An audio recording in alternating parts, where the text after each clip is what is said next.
All right, for this lesson, you're going to be creating some crazy creature characters or robots or monsters, whatever you want to call them. I have a few that this one I finished, and the thing I'd like you to include on here are some patterns and some textures. So here's a completed one. Here is one that is mostly done. You can make them very silly, very happy, very funny, a little angry if you want. There's another one. These are all need to be colored, of course. This one is drawn but not yet colored. And you're going to start out with a white piece of paper and possibly some templates, or you can make shapes on your own. So I think I'll start mine with a template, and I'm going to use this template for the creature's head, and you should be tracing it with a pencil, so I'll put it right up near the top.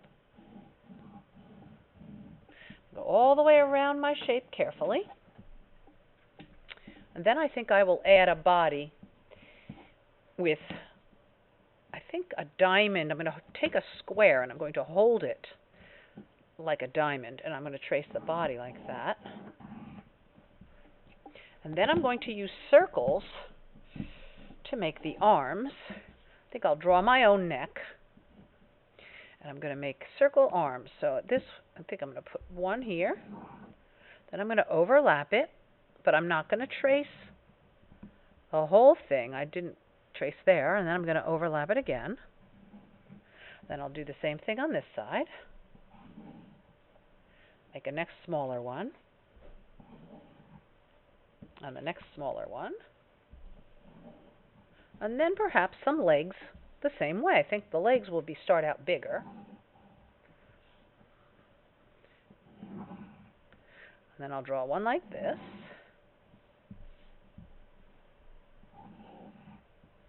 And maybe the next smaller one.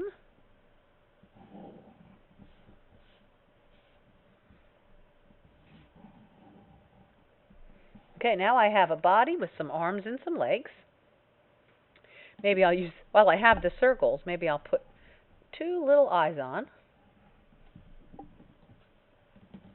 Maybe I'll use my drawing and I'll make some spiky hair. Maybe a big smile. Maybe some big floppy ears. And I think I'll do a design on my robot's body. And I'll have it overlap in the middle like that. That way I can fill it in with fun colors. All right, once you have drawn the entire robot, you're going to use a black crayon, and you're going to carefully trace over the entire robot with your black crayon. Very carefully.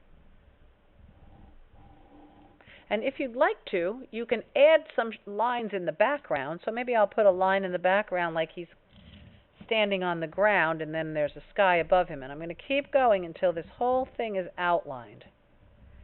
And you can write your name down at the front edge, Mrs. Mulligan, and I will write K for kindergarten, and then you put your class here.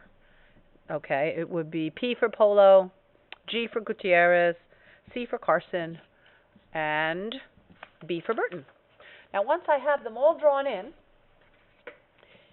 you can use some texture plates to create some designs in the background. So I'm going to put some crazy designs, and I put this plate underneath, and then I find a crayon, and I rub the crayon with the flat side, and it creates a design for me. And I can move my paper and keep creating that design in the background. Then next week when we get together to paint these, you'll have all the crayon designs done. I'm going to do this all at the top.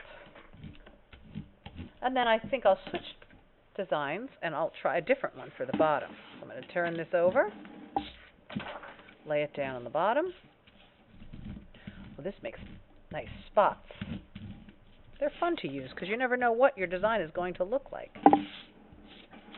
Partially.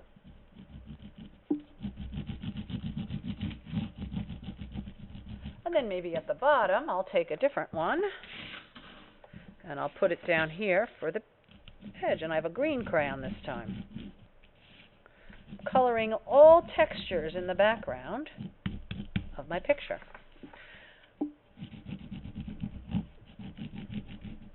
And then if you have any time left and you would like to start coloring in some of the shapes that you made, you could color some of them. In fact, maybe we'll just color this project. If we have a little time next week and you're not done and you'd like to paint it, we'll paint over the crayon and the crayon will show through. So I'll just spend some time coloring. I'm going to let you get started now.